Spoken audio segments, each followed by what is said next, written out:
Market reaction we saw to all this, of course, Monday's sell-off, the hardest hit sector by far was energy as oil prices completely plummeted.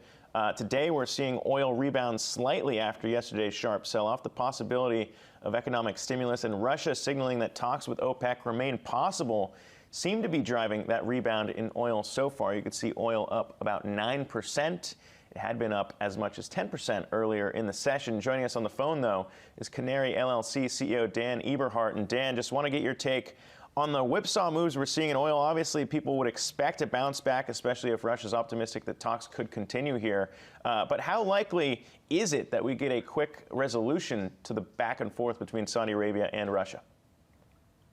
Well, it's very important that we get a quick reaction. I think that, the market seems almost like a movie as opposed to a normal market mechanism right now with the fear and panic in the oil price and the severe whipsaw in the pricing. But I think it's likely that this has gone further than Saudi Arabia or Russia wanted it to go, and that there will be some kind of resolution in the next 2 weeks. But I think that it's possible, and, we at Canary and others, U.S. shale, are preparing for this to have much longer-lasting implications. When we look at the implications moving forward, though, specifically on the U.S. shale producers, because we know that this would be pressure trying to get them to feel the pain here as they got a higher cost to produce. What are you making in terms of what could happen after we saw the move, the dividend cut from a major player there? What could happen for the other oil companies, the other drillers here in the U.S., if this does drag on? Well, I think you're looking at basically cash break-even prices with probably negative free cash flow for the oilfield service equipment sector. And then I think you've got to look at Occidental as being maybe the first shoe that will drop, with them spending a little more than they probably should have on Anadarko. But I think you've got to look at other names like Apache, Neighbors Drilling, Denbury Resources, Gulfport Energy, Laredo Petroleum, Range, companies like this that are more highly levered names. And then I also think ancillarily, one should look at the banks that have a lot of exposure to the sector, like Cadence, First Horizon, Whitney, Comerica. Some of these banks have got very high exposure to the sector as well, and so investors should be looking at that too. Yeah, no, when we looked at Occidental Petroleum, that was just one of the names, slashing its dividend to 11 cents, down from 79 cents. Trading on that stock was halted before that announcement, so you wonder what might happen moving forward with some of those. But clearly, this is the sector to watch right now.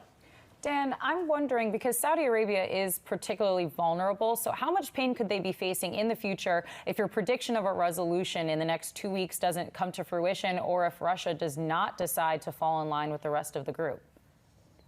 Well, I think what Russia is wanting is for Saudi Arabia to bend a little bit on the part of what they wanted in terms of Russian participation. But the Saudis' budget for the year is based on $58 oil, so we're obviously Brent. And with Brent somewhere around 37, we're obviously a very long way from that right now. But I've been told by sources in Saudi Arabia that they're preparing for oil to be kind of range-bound between $12 and $20 for the rest of the year. So that could be a severe headache for them and for the rest of OPEC Plus and U.S. shale.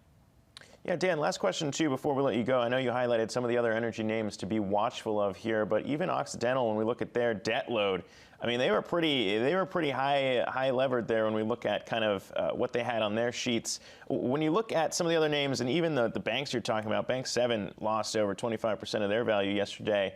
Some of these more energy exposed names. Is there anyone particular that stands out as one that would be particularly worrisome, I should say, for some of the names on your list? I think Apache is maybe one of the next shoes to drop. I think Equitrans, which is a midstream company, is very extended. I think Tetra Technologies, with their purchase of FMC, has still got some high leverage, almost kind of the same story as Anadarko and the company we were just talking about. One other point I'd like to make, though, is from an informal survey of our customers at Canary, we think about 40% of our customer base is hedged for at least 90 days and up to a year. Mm-hmm. And so a lot of these producers have got some pretty serious hedges. And so that will provide a cushion for a lot of these E&P companies to at least get through a quarter, possibly a half a year with depressed commodity prices. All right, that's important to note, especially if this does drag on, that there might be a little bit more cushion there, at least a silver lining for the energy sector for the time being. But for now, Dan Eberhart, thank you so much for joining us to break that down.